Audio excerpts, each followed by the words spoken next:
Okay, so welcome back for this last two talks of today's session. First one is by Benoit Vermersch from Grenoble. Thanks, Hannes, and for the organizers for the very kind invitation. I'm a theorist. I work in Grenoble. And today I will present something which is more on the software side, if you want. So basically, how we can use theory tools from quantum information to try to engineer some quantum dynamics, quantum circuits from a given set of resources. And in our case today, this would be the Rydberg Hamiltonian. So yeah, first of all, Grenoble is in French Alps. So if you like watching Tour de France, when you see the riders are struggling in the steepest roads, very often they are close to Grenoble, like Alpes, for instance, if you know that. So we are in this area and we enjoy good times in a small team. Our focus are mainly measurement protocols for quantum processors, like measuring entanglement entropies or related quantities. But we also like working on implementation aspects, how to develop protocols to implement different kind of things. So what I would like to talk about today is a kind of an old topic, which is called digital analog quantum computing, something like that. The rule of these games is that you have an interacting systems, say of atoms. They are subject to a single static Hamiltonian that you're given, that you cannot change or switch it off. And your only possibility is to change or to program the quantum dynamics is to act with single qubit rotations. Single qubit bursts are considered fast. And the question is, can you do a universal quantum computer? Can you realize any kind of quantum evolutions or Hamiltonian dynamics with just these resources? And the answer turned out to be yes. Okay, there's a theorem from 2002 which specifies the condition for your entangled Hamiltonians. So there are conceptual results that told us that you can engineer any kind of quantum dynamics. And the intuition is that if you have n atoms, but you have a possibility to apply single qubit rotations, it's always possible to isolate effectively any pair of qubits. And if you are able to isolate effectively one pair of qubits, you have the tools to engineer universal 2-qubit gates.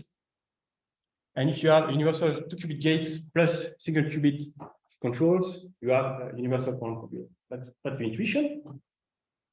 But I would say it's mainly conceptual. But what really came out recently are efficient proposals to convert these conceptual ideas to protocols, so experimental recipes one can apply to program based on a given Hamiltonian different type of dynamics. This is called in the field programmable quantum simulators. We have efficient recipes to engineer some kind of translation invariant Hamiltonians. These are works by Steve Lamia, for instance, from Amazon. You can play with the geometry. You can go from 1D to 2D effectively. And you can create terms in the Hamiltonian that were not there originally, like some Heisenberg type Hamiltonian from Ising evolution, something like this. These are work, for instance, by Misha. So the idea of this talk is to try to bridge this gap between this fundamental theorem about universal quantum computing and this very practical approaches, which turn out to be very suitable for experiments. And I would like to propose a framework to do that, to combine these things. And this is very much, this is not completely finished, let's put it like this. I apologize if some aspects are a bit vague. So what is the system we have in mind? I consider n fixed atoms at fixed positions. So I assume I don't have the ability to move the atoms as in Michel's experiment. And I just want to accept that. And I consider but my system is dipolar. So I have a system of interacting spins, interacting via the spin exchange interaction, which I like to write in the Pauli basis. Okay, this is a strict equality in terms of XX interaction, XY, XY, XY, XJ, plus YI, YJ. And we know that this Hamiltonian can be realized with Rydberg Alpes. Alpha equals 3. You just encode your spin into two different Rydberg levels of different priorities, NS and P. And there was a very nice experiment last year from the group of Palezzo. They managed to implement this Hamiltonian and prepare the ground state of this Hamiltonian algebraically for many elements. Okay. And I want to take this Hamiltonian instead of a van der Waals because somehow it's quite generic. It also happens for trap ions, or you can also think of cavity 3D systems. And also because it has long-range connectivity to some extent with this alpha equal 3 to be compared to alpha equal 6. And what I also need is a single qubit rotation. So I need to have the ability to go there and switch, change the state of one particular qubit. This is kind of more challenging for Rydbergs. There are some proposals, including one from our team based on SLM. You can also think of using hyperfine qubits. You can do a single qubit logic in the hyperfine manifold, as in Misha's experiment, and imagine that you go with global lasers to a Rydberg manifold to do the entangling gates, entangling operation.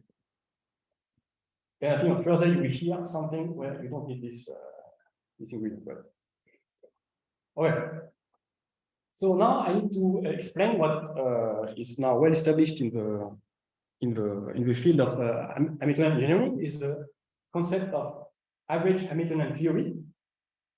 So I consider that I'm able to evolve my system with my static Hamiltonian. And I'm also able to apply pulses. And I do that in a sequential manner. And as time goes on in the circuit, I will change my pulses in a way that I want, that I can program. And then you can see that the effective circuit that you make is simply a product of elementary evolutions. And because I apply pulses which are assumed very short compared to the other time scales, I can write this evolution with an effective Hamiltonian, which is simply the original Hamiltonian in a different grade, which is parameterized by these pulses. Okay, so I cannot change H, but I change H of K by applying pulses. That's the general approach to this kind of programmable quantum systems. And I just need another assumption is that if I choose my period tau to be sufficiently small, so if I apply the pulses at a high frequencies, I can assume that this product of evolutions is basically one single evolution from the average Hamiltonian. This is average Hamiltonian theory. You can also sometimes call this the Trotter approximations, which appears in digital quantum simulation. And we know basically how the error underlying this assumption scales with system size and with tau and so on. Okay. And now the rule of this game is to try to see how we can make it such that H tilde is equal to the effective dynamics that I want to engineer. And this is, as I said, common for all approaches. You take H tilde and you try to think hard how you can make it equal to what you want. At Hamiltonian engineering, many approaches, I would say from the last 10 years, there are many, maybe 50 relevant papers doing this. Sometimes you try to look at your target Hamiltonian, you try to guess what you should do in terms of case-by-case analysis. You can do some tricks based on Fourier spectra. You can also do things numerically, and many people actually do that. So today we'd like to present something a little bit different, which is based on a family of functions which is used a lot in signal processing, classical signal processing. and also a little bit in quantum information with the digital quantum computers, which are Walsh functions. But the idea is very simple. Okay? So I will just explain the idea for this talk. The idea is that if you take pulses which are either identity X, Y, or Z, so Pauli pulses, then you can write analytically, but for the dipolar Hamiltonian, H tilde as this form. It's basically, you recognize the original Hamiltonian with XX and YY interactions. So we are not changing the type of interactions. We are just putting coefficients in front of XX and YY. And these coefficients W, they are spatially dependent. And they are plus or minus 1. Okay, and this is a consequence of dealing with Pauli matrices and commutation, anti-commutation relations. This can be proven easily. But the statement I can make is that if you give me a sequence of W XY, sorry, I can convert this W sequence to a set of pulses. So this is an easily invertible problem. So I can engineer any Hamiltonian of this type. I will know the pulses. And here I give an example for this function being 1. I know that Wix equal 1 if the number of pulses which happen before K of the YZ type was even. This is just Pauli algebra, which comes from this equation here. So based on this result, we propose to parameterize these W functions in a simple way. And the simplest kind of function which exists in classical signal processing are Walsh functions, which are functions which are binary, so it's 1 or minus 1, and they are orthonormal with respect to the inner product. If I take two different Walsh functions, the inner product is Kronecker delta, and this will simplify, of course, this expression here greatly. So now I'm in position to explain our protocol, and I do this for two atoms for simplicity here. We have a static Hamiltonian with XX and YY component, and we shine pulses according to the Walsh function that I decided to use. So if I decide to use this kind of 4 Walsh functions, so 2 per atom, what I see here is that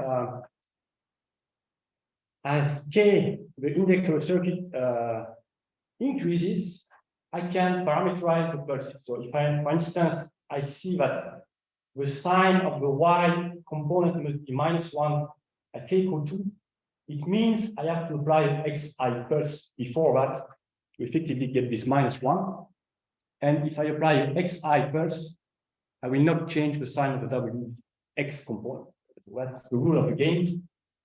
And it's actually trivial to code this to get the pulses. Right. Once I did this, I know analytically, because these functions are orthonormal, that the effective Hamiltonian I will get will be XX. And the reason is I use the same Walsh functions. So the overlap here will average to 1. And I use different Walsh function for the Y type. Sorry. So the effective overlap will be 0. So this is an exact relation. And the advantage is that it's simple.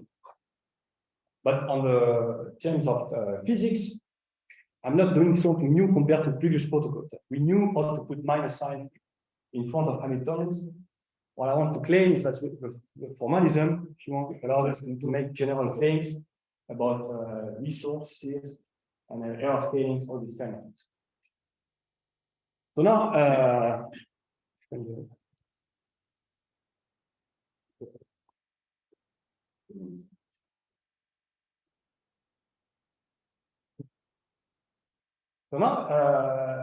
I have explained the rules of the game. I can directly go to how it looks for many body systems.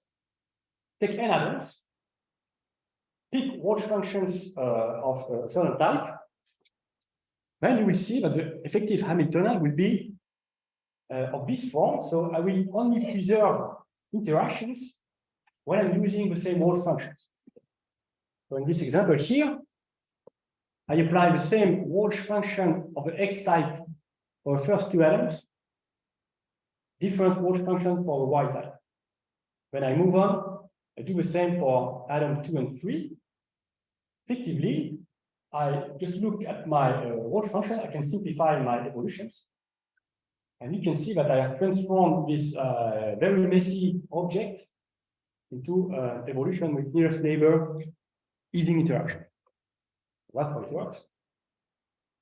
And you can do it for any geometry and set of Walsh functions.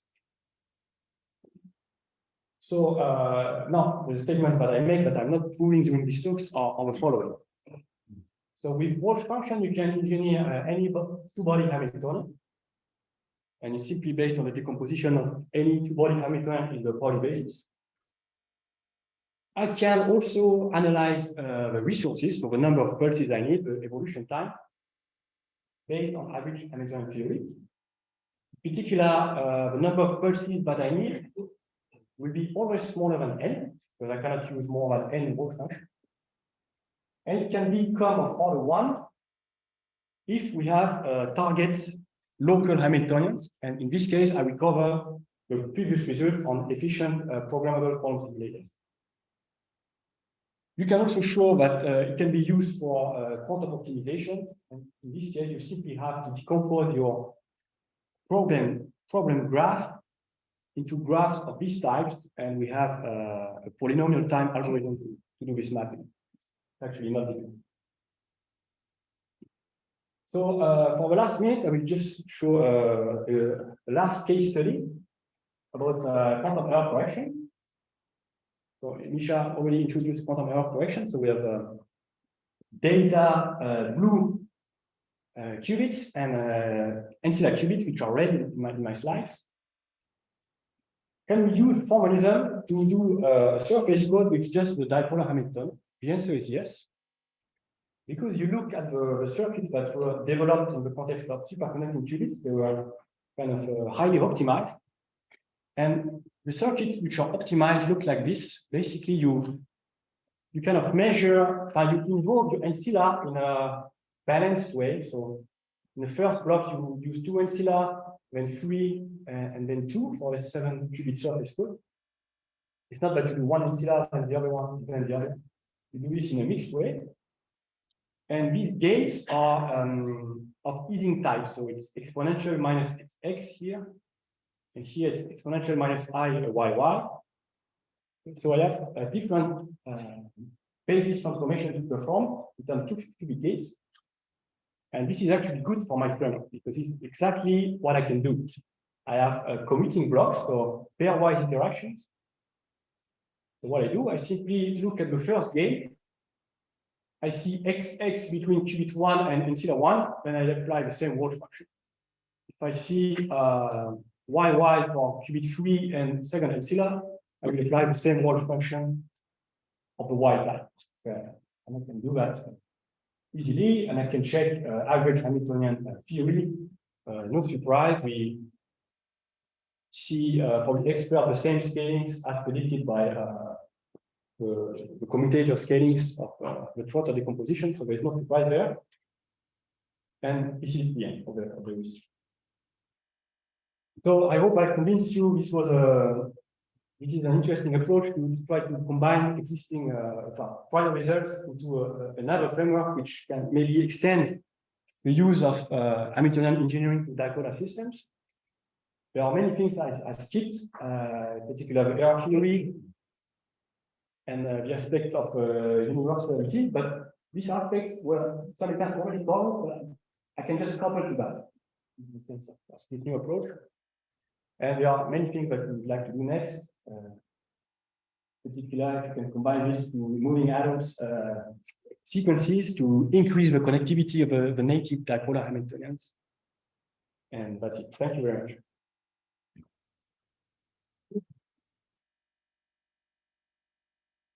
Thank you, Benoit. There's time for a few questions. And maybe just two very quick questions. So one, is there any price to pay for the always-on interaction? For example, if I have delays between these gates, do you have to worry about this? And two is, have you looked into, let's say, minimizing the number of operations? Are there efficient decomposition schemes or? Yeah, so these are two very good questions. So the first one, it's about the finite pulse duration of this sequence. This assumes I have the ability to switch off interaction, apply my pulse, and then. And if you look at average Hamiltonian theory, there are ways to perform a magnitude expansion, get the magnitude of these terms, and there are approaches, in particular in NMR, to try to suppress them.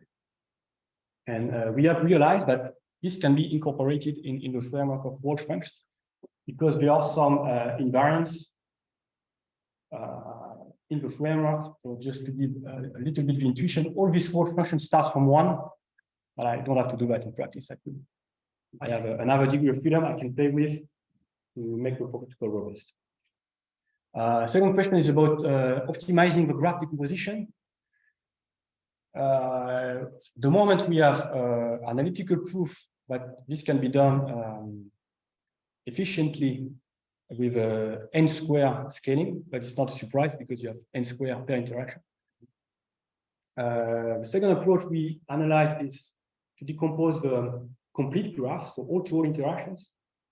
You can decompose this into order n graphs of these types. Okay. This is from last week, so it's also not difficult. And the last thing we did is a greedy algorithm where you explore your graph and you try to build recursively graph of these types. And this is the best actually for our examples. We didn't find hard instances, but does that mean we can cook something? Thanks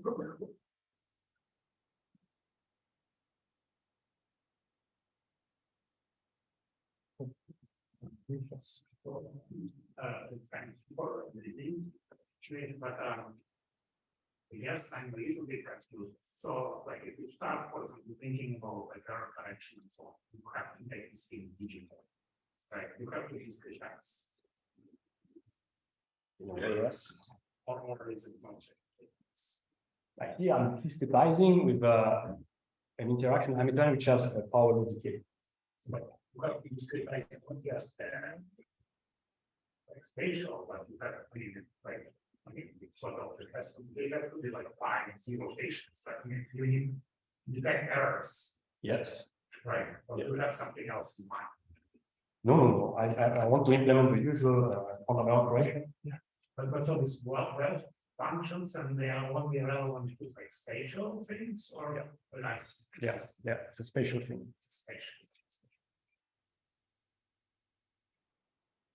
They use classical direction. Like this. I would say yes. Yeah. It's the simplest thing you can make.